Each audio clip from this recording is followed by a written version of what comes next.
That song is pretty good, but we'll have to listen to it at another time. We're pressed on time for this one. Well, we're a little late. Oh, what's up, Ralph? Ralph Williams Podcast. All right, this is Chapter 11, Boundaries and Work. All right, we start out in Sunday school. We were studying Adam and Eve in the fall. I learned that the fall was the beginning of everything bad. That day I went home and said to my mother, I don't like Adam and Eve. If it weren't for them, I wouldn't have to clean up my room. Interesting. Work at age 8 wasn't fun. And because it wasn't fun, it was bad. Because it was bad, it was Adam's fault. Dena, it's Adam's fault. Yeah. A simple theological theory for a youngster, but it was a youthful heresy. Work existed before the fall. It was always part of God's plan for humanity. He planned for people to do two things. Do, and they would rule. Genesis 1:28. They would bring the earth under their domain, and they would manage it. That sounds like a lot of work. But because Eden was paradise, our difficulties with work came later, after the fall. God said to Adam, cursed is the ground because of you. Through pain, toil, you will eat of it all the days of your life.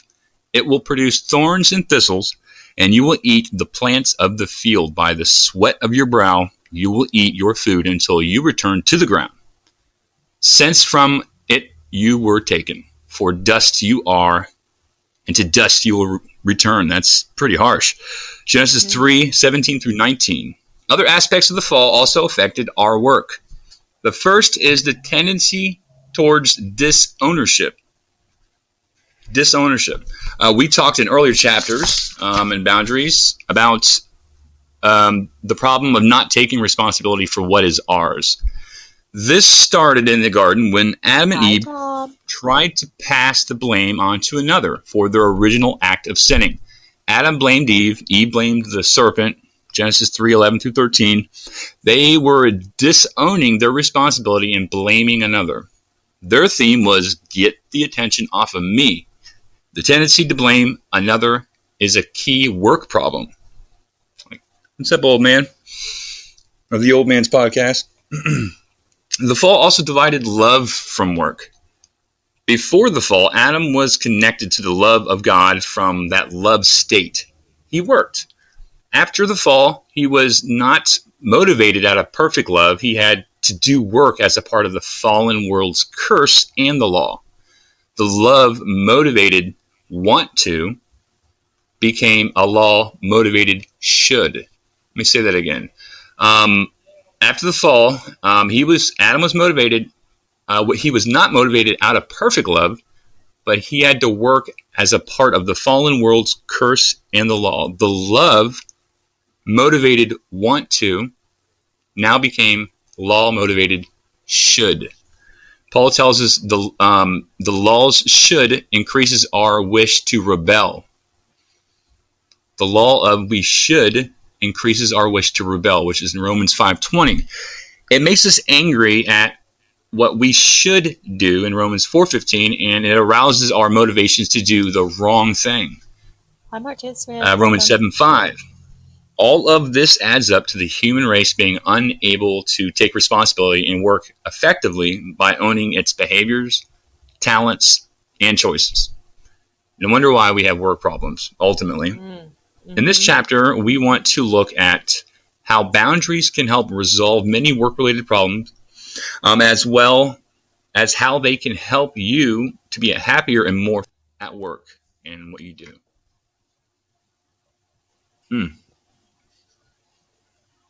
Dena? Do you want me to? Okay, I'll start working. Working character development. Christians often have a warped way of looking at work. Unless someone is working in the ministry, they see work as secular. However, this view of work distorts the biblical picture. All of us, not only full-time ministers, have gifts and talents that we contribute to humanity. We all have vocations, a calling into service.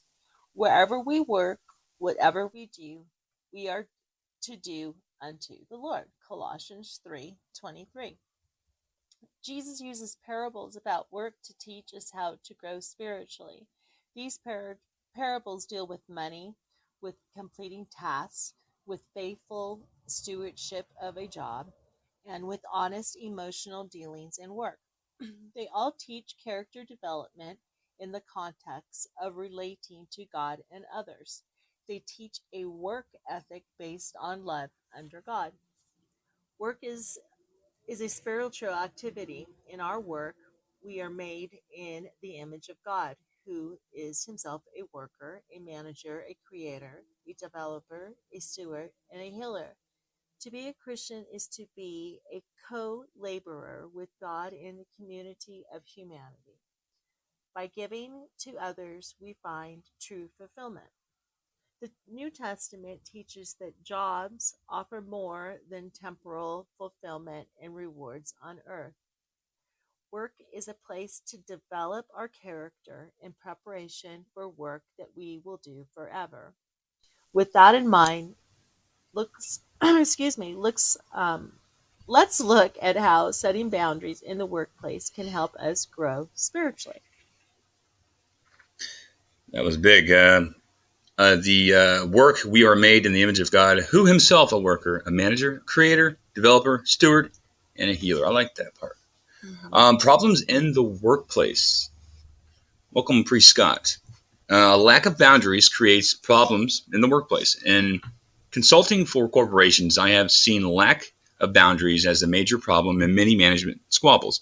If people took responsibility for their own work and set clear limits, most of the problems for which I get consulted would not exist. This is one of the authors speaking, obviously. Let's see how applying boundaries can solve some common problems in the workplace. Number one, getting saddened with another person's responsibility.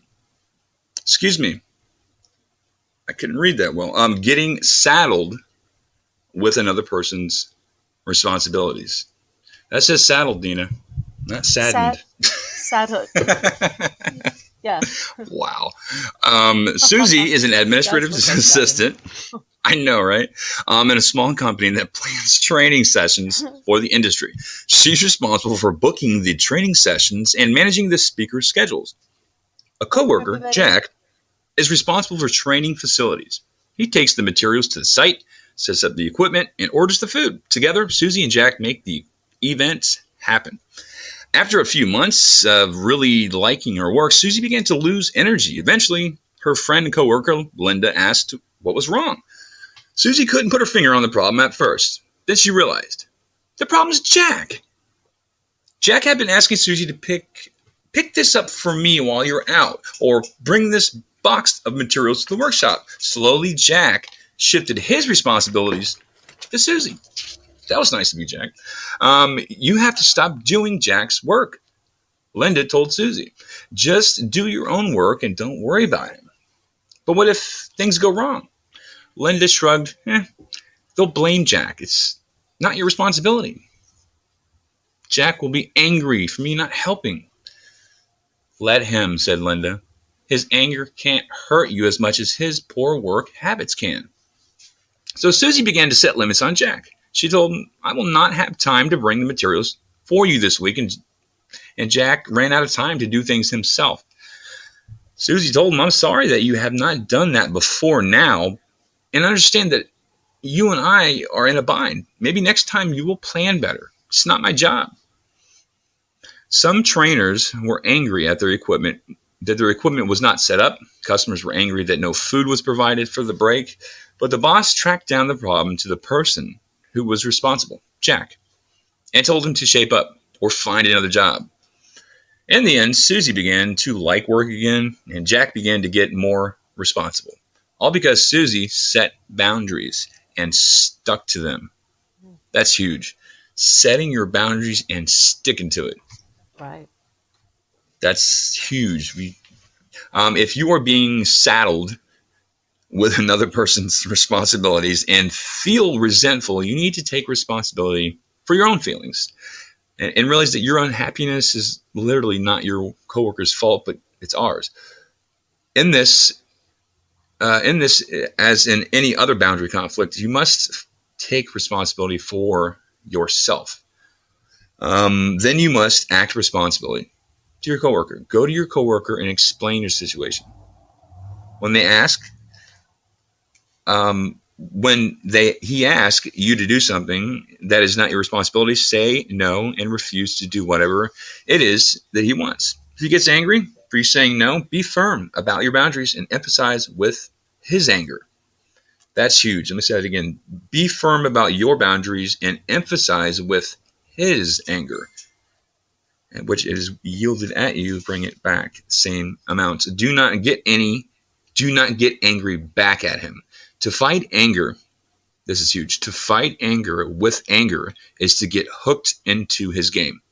Keep your emotional distance and say, I am sorry if this upsets you, but that job it's not my responsibility.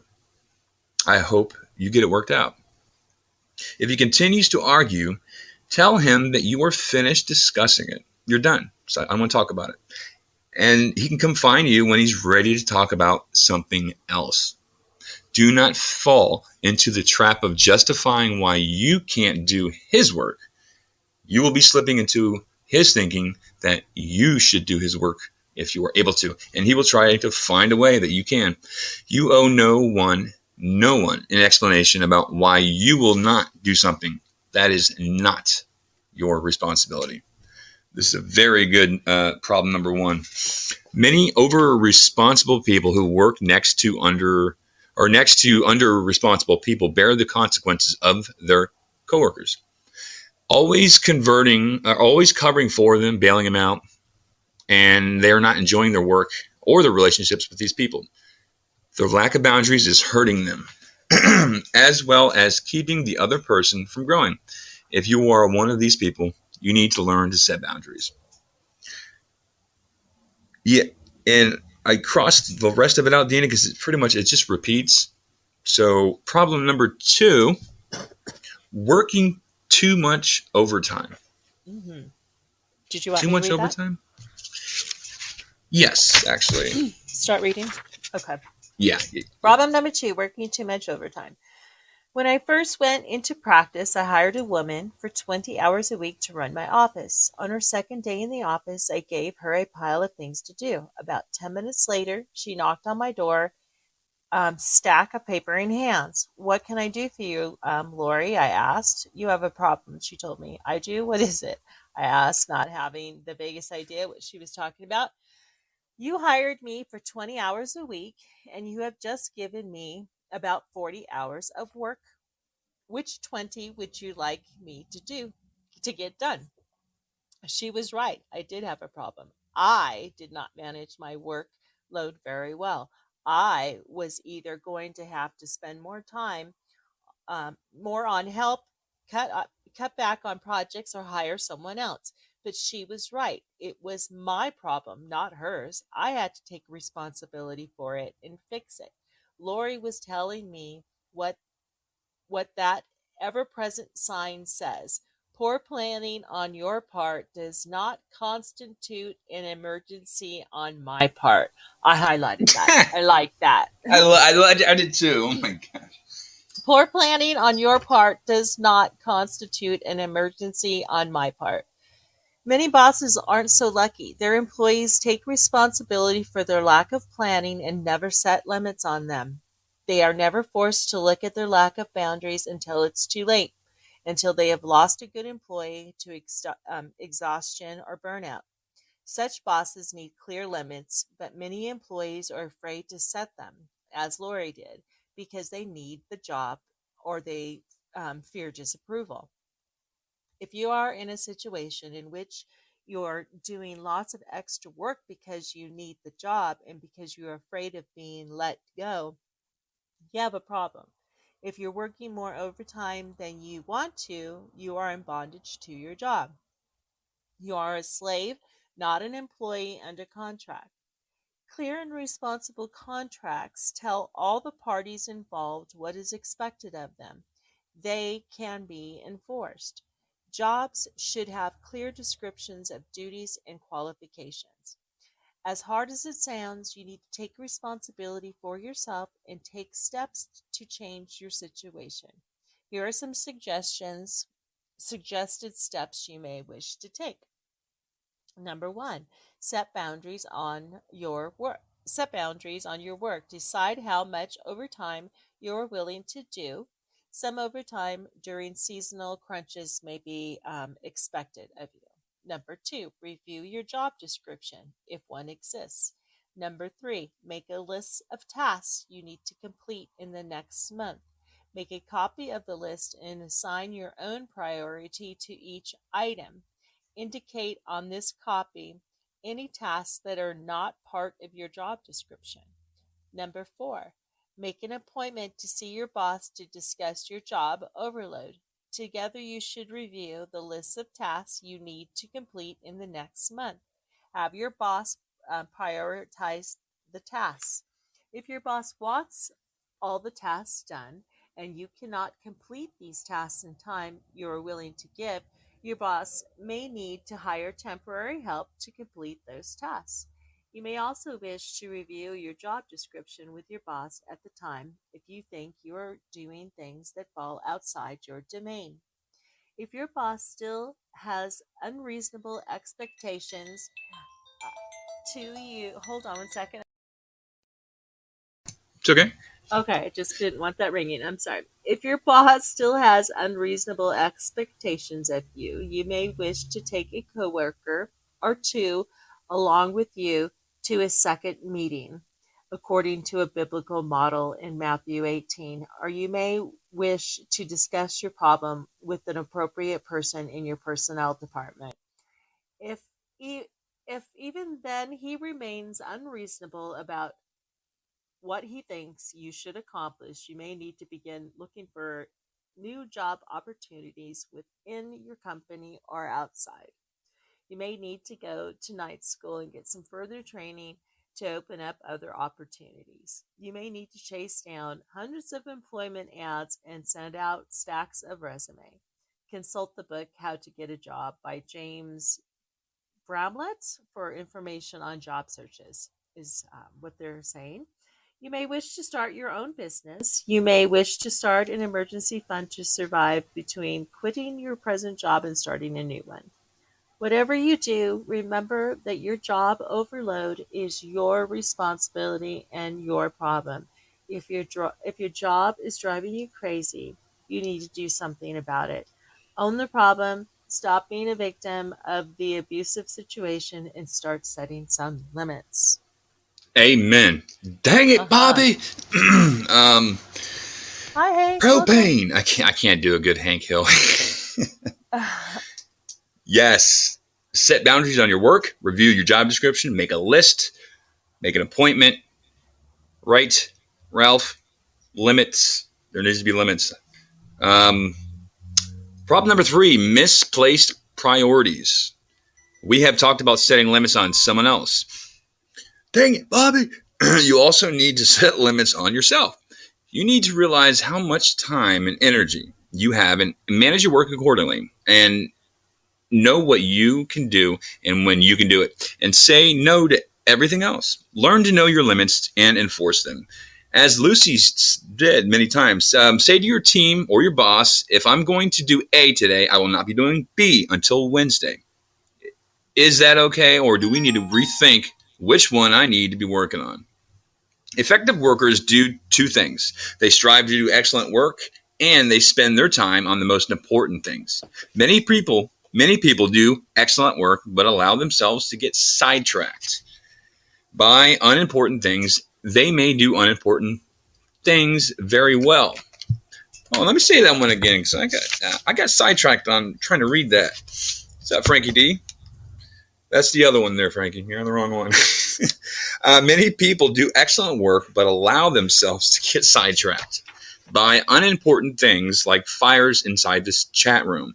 They may do unimportant things very well. They may feel like they are doing a great job, like Frankie D with the putting the emojis, but their boss is upset, not me, Eric, because essential goals are not being met. Then they feel unappreciated and resentful because they have put out so much effort. They're working hard, but they weren't placing boundaries on what they allowed to take up their time. And the really important things did not get the attention. Say no to the unimportant and say no to the inclination to do less than your Hi, John. best. If you are doing more best work on the most important things, you'll reach your goals. In addition to saying no to the unimportant, you need to make a plan to accomplish important things and bring up some fences around your task. Realize your limits and make sure you do not allow work to control your life. Yeah, work used to control my life. I was in sales. It really did a number on me. It really got me like into a lot of issues. So, moving on, having limits will enforce you to prioritize. Let me say that again. Having limits will force you to prioritize. If you make a commitment to spend only so many hours a week on work, you will spend those hours more wisely. That makes a lot of sense. If you think your time is limited or is limitless, you may say yes to everything. Say yes to the best. And sometimes you may need to say no to the good. There's the best and then there's the good. One man's ministry required a lot of travel.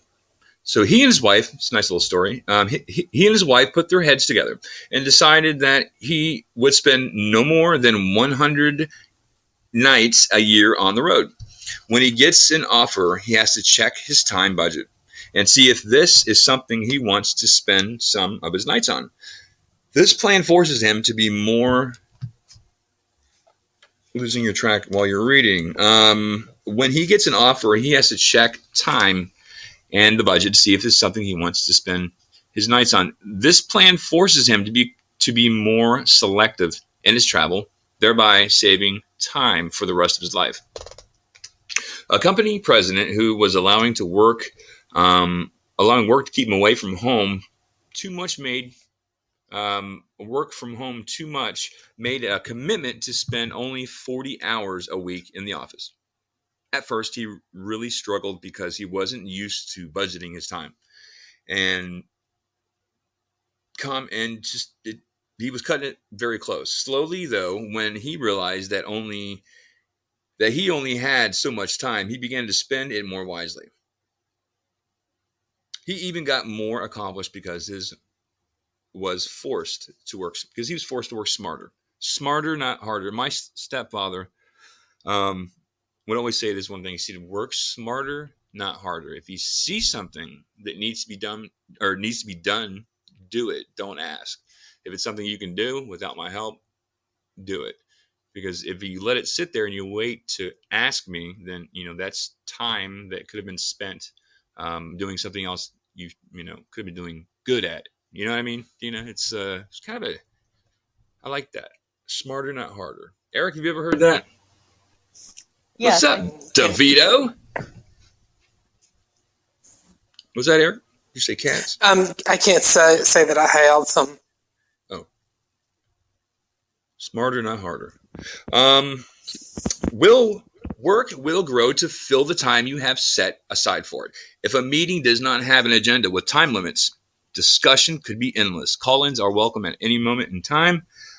Just letting you guys know in the chat. Allow time for certain things and then keep your limits. You will work smarter and like your work more. Take a lesson from Jethro, Moses' father-in-law, who, seeing Moses' lack of boundaries, asked him why he was working so hard. This is in Exodus 18:14 through 27. Because the people need me, Moses said. What you're doing is not good, Jethro replied. You and these people come to you, excuse me, I'm really messing this one up. You and these people who come to you will only wear yourselves out. The work is heavy for you. You can't handle it alone. Even though Moses was doing good work, Jethro saw that he was going to burn himself out. Moses had allowed good work to go too far. Limits on good things keep them good. That is huge. Moses allowed good work to go too far. Limits on good things keep them good. I love that. I'm going to listen to Aqualung. What's that? I'm sorry? Danny DeVito. Did I say Danny DeVito? I think Hank brought that up in the chat. Okay, I was going to say no. Okay, anyways. That moves on to problem number 4, Problem Dina number Joe. 4. Problem number 4, difficult coworkers. A personal counselor will often send someone to our hospital program because of stress at work. When these situations are unraveled, the stress at work often turns out to be somebody at the office who is driving the stressed out person crazy. This person in the office or workplace has a strong influence over the emotional life of the person in pain, and he or she does not know how to deal with it. In this case, you need to remember the law of power. You only have the power to change yourself. You cannot change another person. You must see yourself as the problem, not the other person. To see another person as the problem to be fixed is to give that person power over you and your well being, because you cannot change another person. You are out of control. The real problem lies in how you are relating to the problem person. You are the one in pain and you only have the power to fix it. Many people have found immense relief in the immerse relief in the thought that they have no control over another person and that they must focus on changing their reactions to that person. They must refuse to allow that person to affect them. This idea is life changing, the beginning of self control. It really is. Problem number 5, critical attitudes. Stress is often caused by working with or for someone who is super critical. People who get hooked into either trying to win over the critical person, which can almost never be done, or by allowing the person to provoke them to anger. Some people internalize the criticism and get down on themselves. All of these reactions indicate an inability to stand apart from the critical person and to keeps one's boundaries. Allow Hey, these critical. real quick, Go ahead. Dina. Did you need to take that real quick? I mean, I can Yeah, continue if you wouldn't if you mind, need I to. need to figure Yeah, out that's why fine. this Yeah, call keeps coming through. I just you're want to good. make sure that there's not Um, an emergency. Sounds good. Where Dina left off, all these reactions indicate an inability to stand apart from the critical person and keep one's boundaries. Allow these critical people to be who they are, but keep yourself separate from them and do not internalize their opinion of you. Make sure you have a more accurate appraisal of yourself and then disagree internally.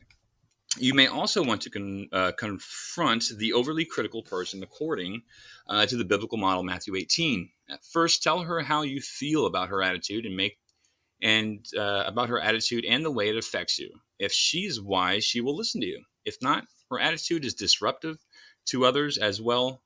Um, uh, excuse me. Her attitude will be disruptive. That sounds very familiar from years ago. To others as well. Two or more of you might want to talk to her. If she will not agree to change, you may want to tell her that you do not want to wish to talk with her anymore until she gets her attitude under control. Now, calm down, girl. Um, or you can follow the company's grievance policy.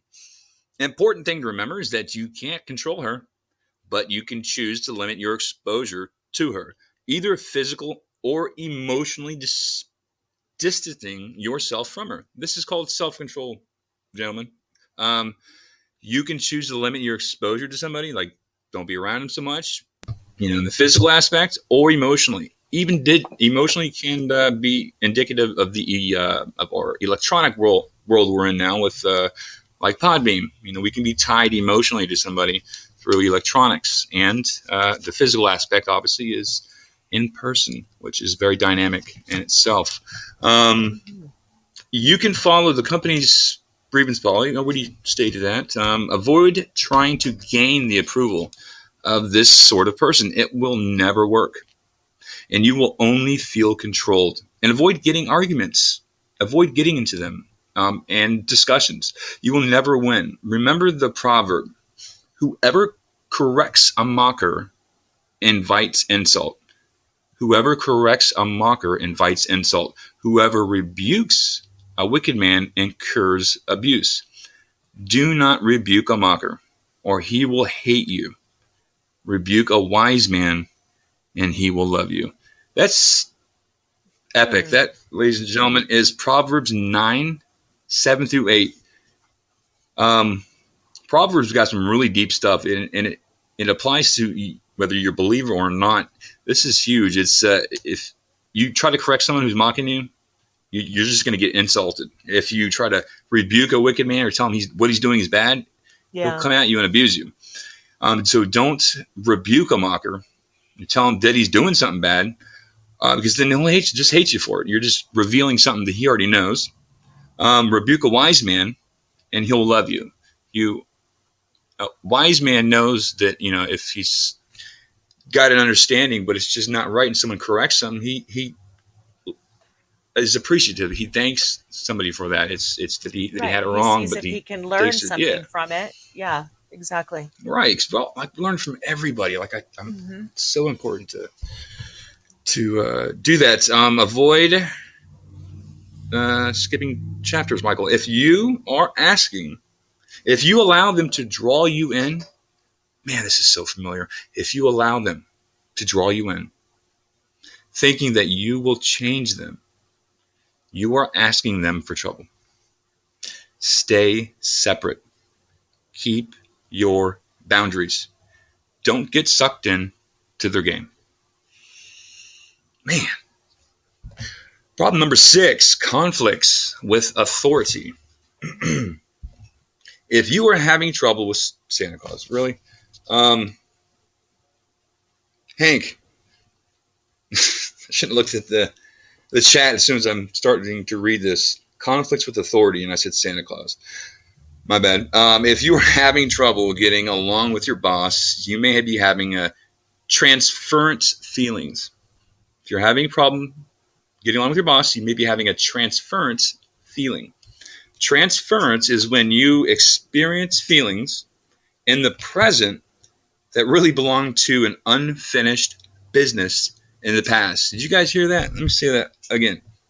Transference is when you experience feelings in the right now that belong to some unfinished business, work you didn't finish in the past. It happens when you frequently, transference happens frequently with bosses. Can I interrupt you real quick? I just want to, because Complex had a question, and it was in regards to the last chapter we just read. And they said, well, what if they need correcting? You know how they were talking about you don't correct a mocker, you don't invite insult to a mocker. And I might be reading you wrong, Complex, but that's what I think you're saying. Like, what if they still need correcting? And from what I'm hearing, correct me if I'm wrong, Mike, they're just kind of saying that it's kind of not worth your time because they're not going to listen to you anyway. Well, yeah, that's true, because it's like that person. Yeah, the mocker. Like, I think this may apply to that very thing. If they do need to be corrected, allow these critical people to be who they are, but keep yourself separate from them, and do not internalize their opinion of you. And make sure you have a more accurate appraisal of yourself, or like make sure you may not have these things that you're being, that they're being critical of you of, or if they need to be corrected because they're not accurately appraising you. But you need to be accurate with yourself. You need to be, check in, make sure that it's not something you overlooked, and then you need to disagree internally, I guess. It goes on. You may also want to confront the overly critical person. This may be it, according to the biblical model in Matthew 18. Tell them how you feel about their attitudes. This is obviously like outside of work or something, right? Does that make sense? Hank, can you call in? No, bang on. What's the education, isn't it? I'm not sure. Um, yeah. If you guys have questions and you would like to call in, you can do it at any moment, and we can try to get to it. Where did we leave off, Dena? Um, the Okay. second, the second Transference happens chapter from over bosses, on employees. There it is. 2:11. All right. I'm going to read the sentence before that. Transference happens frequently with bosses because they are authority figures. A boss-employee relationship can trigger authority conflicts you may have. You can begin to have strong reactions that are not appropriate to the current relationship. Suppose your supervisor tells you that he wants something done differently. Immediately, you feel put down. You think he never thinks I do anything right. I'll show him. Your supervisor may have made the commitment in passing, but the feelings it triggered were very strong. The reality is that the interaction may be tapping into an unresolved hurt from past authority relationships, such as parents or teachers. When a transference relationship starts, you may begin to act out all of the old patterns you did with your parents. This never works. You become a child on the job, acting out, throwing tantrums. A transference relationship starts, you may begin to act out all the old patterns you did. Um, to have boundaries is to take responsibility for your transference. If you find yourself having strong reactions to someone, take some time and look inside and to see if the feelings are familiar. Do they remind you of someone from the past? Did mom or dad treat you like that? Do they have the same personality as this person? You are responsible for working out these feelings. Until you face your own feelings, you can't even see who others really are. You can't see. You are looking at them through your own through your own distortions, through your own unfinished business. When you see others clearly without transference, you will know how to deal with them. Another example would be strong feelings of completion with, another example would be strong feelings of competition with a coworker. This may represent some competitive relationships from the past, such as sibling rivalry that has not been worked through. Whenever you experience these strong feelings, see them as part of your responsibility. This will lead you to any unfinished business and healing, as well as to keep you from acting irrationally towards coworkers and bosses. Eric, you okay? Leave the past in the past, deal with it, and do not allow to interfere with your present relationships.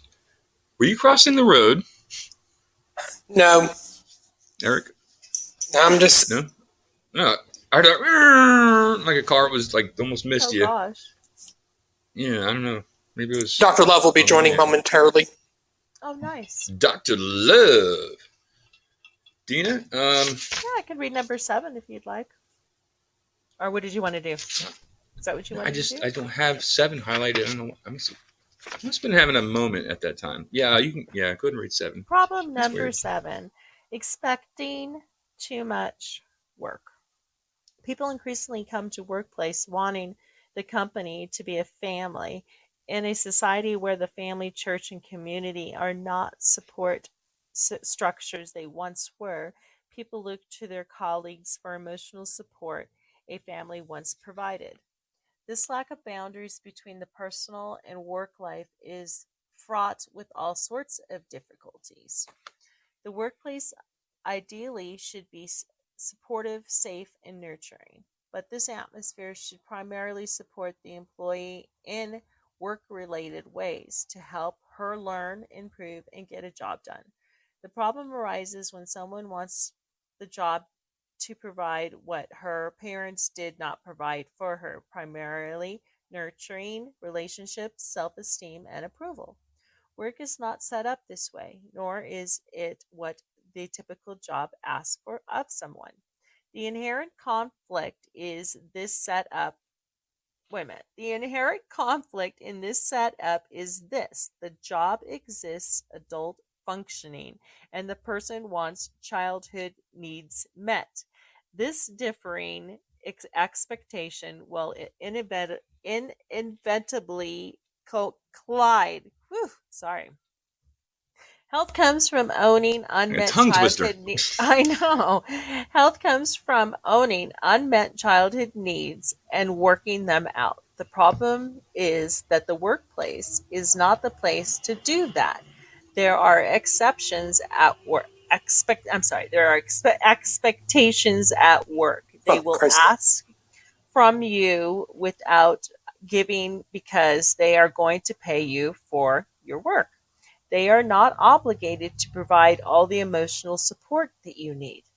You need to make sure you are meeting your needs for support and emotional repair outside of work.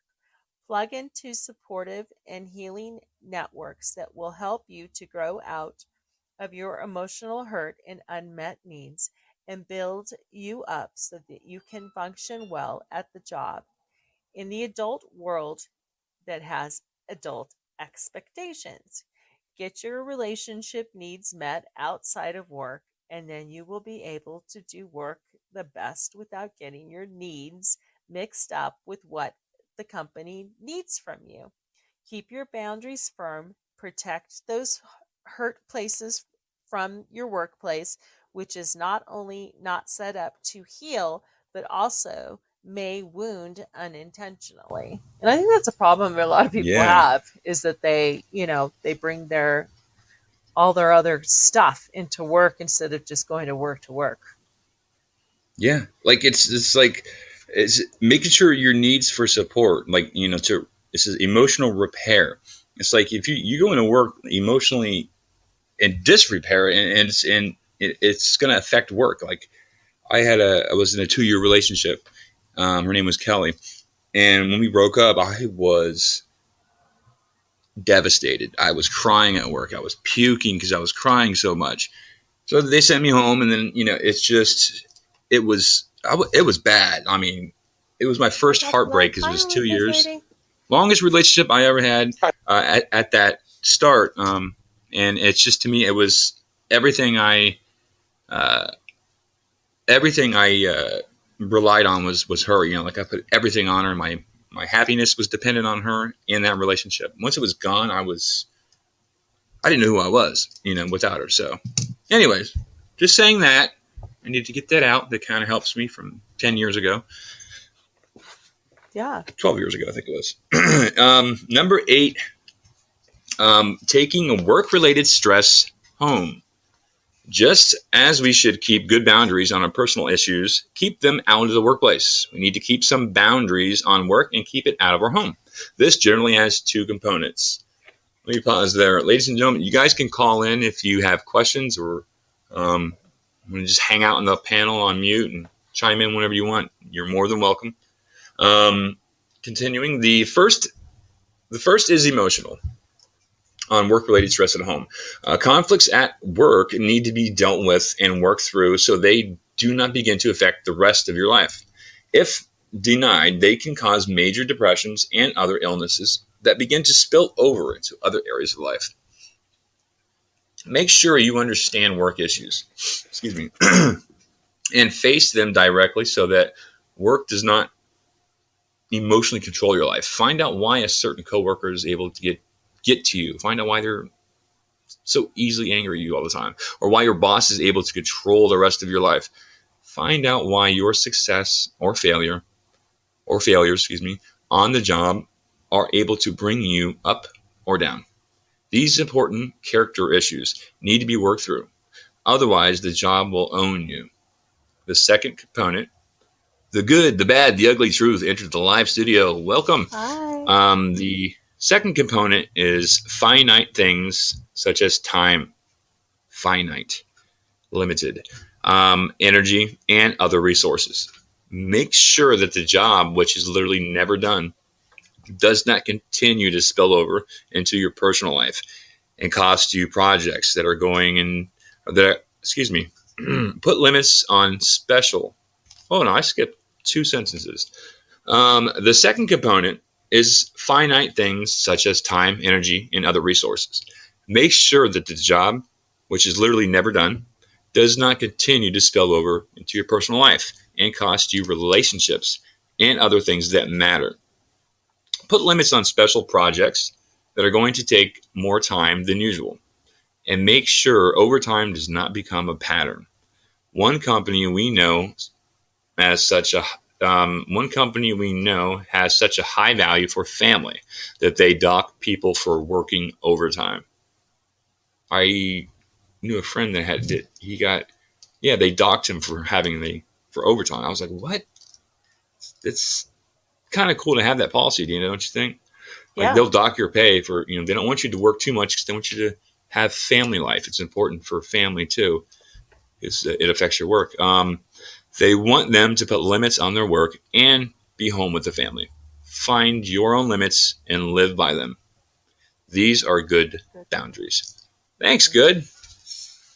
Thank you, man. All right. Let's see Problem number here. 9, disliking your job.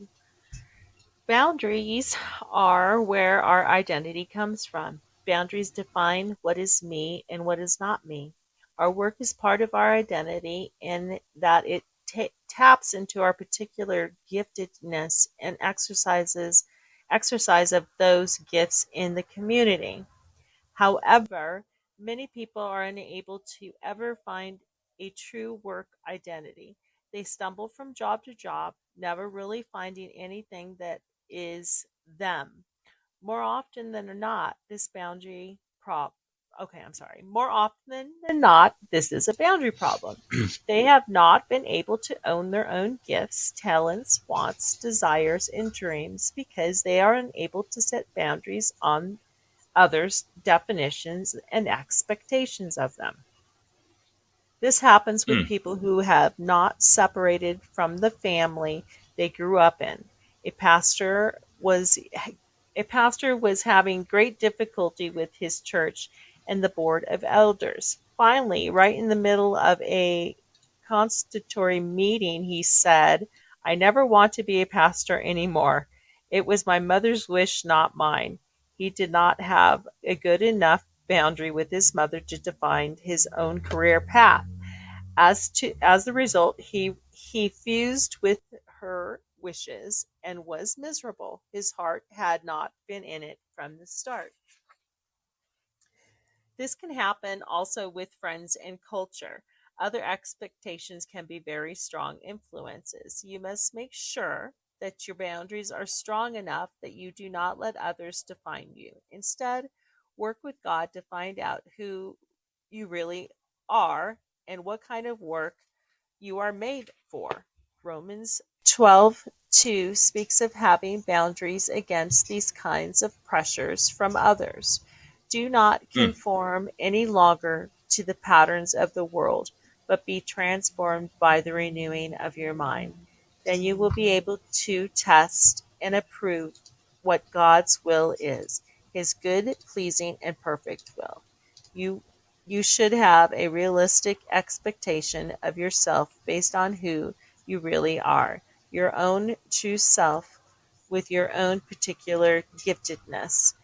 You can only do this with boundaries that stand up and say, "This is me and this is not me." Stand up against others' expectations of you. Wow, that's a lot. Yeah. Eric,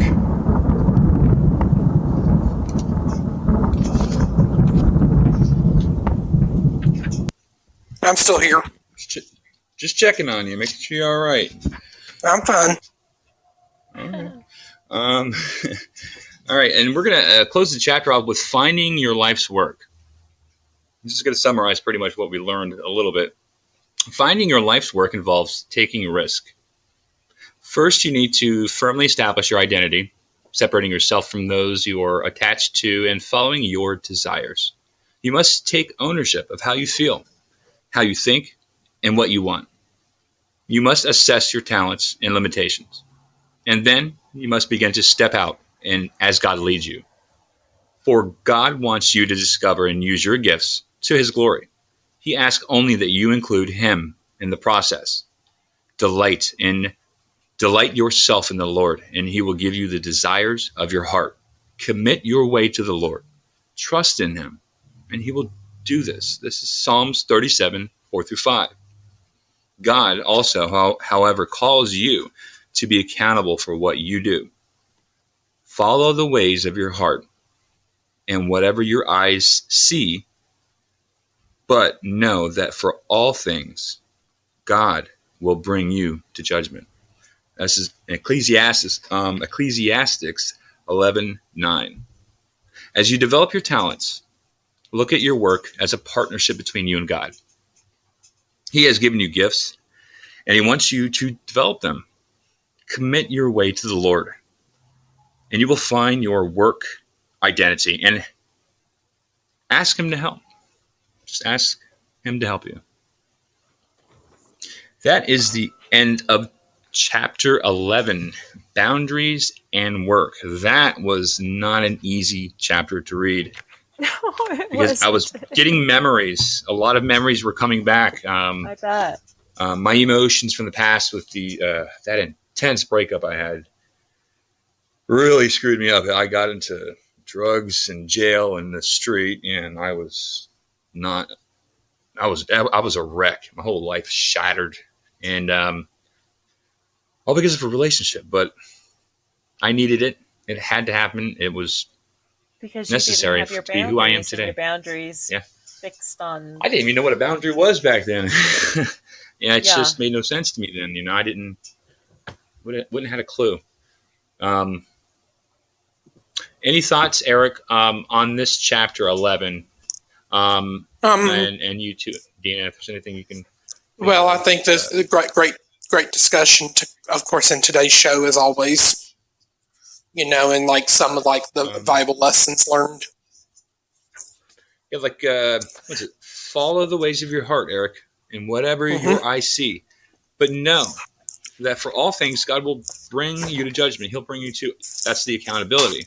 It's not you were bad. It's just saying that you have an accountability by law with God. So I don't know. I think this is a really good chapter. It's one of those that it can stand in of itself. What do you think, Dena? This thing can literally be a little pamphlet for somebody and their work, because it's pretty unique. No, absolutely. I mean, because you don't teach you. Of course, you get a job. Most people, and you make friends. You start hanging out, and you do things, and it tends to get a little bit more personal than just going there and doing your work. I think that one of the things is so important that if we were secure in ourselves, we wouldn't take what other people say so seriously, or even ask them, maybe learn from what they're trying to say to us. And if it helps, it helps. If it doesn't help us, then you just say, okay, thanks, and you move on. Yeah. I had that issue where I somebody's trying to tell me something, and it erupted into an emotional what was that? I thought Eric, like a dog. I don't know what happened. I make noises too like that, and I kind of thought it might have been me. To be honest, I'm gonna stop. Yes, complex. You have a complex. I bark all the time. Silly. Yes. That scared the kittens out of me.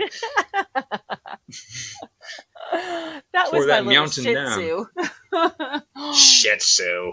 Yeah, I call him that. I'm like, you're being a little Shih Tzu today. You better knock it off. Is that how you pronounce it? Is it shit, like SHIT, Shih Tzu? Or no. Shih Tzu. Well, Eric, CHID. Yes. Yeah. Shih Tzu. Eric, are there any shows coming this week that are of renown and you'd like to recant for the artist or the audience? Well, like on Podbean Live, of course, you've got Impromptu Cummings' Culture, and then you've also got John DeVito maybe doing some shows this week around the morning and midday hours and afternoon, so be on the lookout for him. And in prime time this evening, of course, you've got the Beans and Weenie show at 9:30 p.m. Eastern Time with Spanky and Scooter, and that'll be followed at at around 11 p.m. Eastern Time by the Slightly Serious Show, who is going on at a special time tonight, tomorrow, and Thursday, since he's having to work overtime at his day job. And if you're a fan also of the Beans and Weenie Show, be sure to catch Lunch with Spanky weekdays around noon and 1 p.m. Eastern Time here on Podbean. So that's kind of the spinoff to the main Beans and Weenie Show, where Scooter joins them. Mornings, you've got the Ralph Williams podcast. He's usually on around 7 or 8 a.m. Eastern Time. And that'll be followed at 10 a.m. Eastern Time by the Old Man's podcast with Dena, Joe, and Eric. Wednesdays and Fridays, you've got Friday Show. What's that? Not Grumpy Neighbors podcast. I've never heard of that. Yeah. I never heard of them either. Is that you, Complex? Oh, okay. I'm sorry. Then you've also got Cubella and Tuttles doing Talk Hard on Thursday evenings. And then Wednesday evening, you've got Slacker 82 Alpha with Maverick, Goose, and Bravo 1. And then Fridays, you've got The Swap Doesn't Lie with Felix and Ann. And you've also got Ziller and Crazy Kane and Dude Sean doing their impromptu shows. And you've also got Will and West with the Art of Floundering podcast. Eric? Freedom Warriors, Freedom Fighter podcast, South Ozman, and a few other friends. Eric, you're in the Matrix. Breaking news. We have special guest Complex in the room here and wants to tell us about the group, the Not Grumpy Neighbors podcasts. Go ahead, Complex. Hello, everybody. You all right?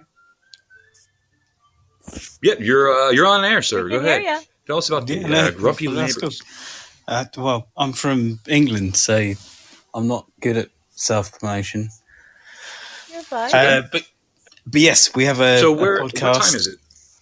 What time is it? Guys, about 11:15. The show. Okay. Sorry, I just realized. Okay. Complex. Ow! I just hit my knee. So it's the Grumpy Neighbors, and so what time is it over? What time does it come on? Over there. It's kind of as soon as we finish work and. All right. So I hear Grumpy Neighbors. Get drunk enough. Not Grumpy Neighbors. Is it just fun? Yeah. No, it's absolutely nonsense. It's a stupid podcast, but it's like something we did or decided to do because of bloody COVID, which was pissing us all off. And so we thought, you know what, yeah. we'll have some fun. That sounds awesome. Yeah, and like that provides an outlet for somebody. You know, that's good. Yeah, that's stupid. No, completely. You know, maybe. Hi, Sean. I was just trying to. Do you have any co-hosts or somehow so that we could? Yeah. It's me and a guy called Andrew, and we get special guests, and it's all fun.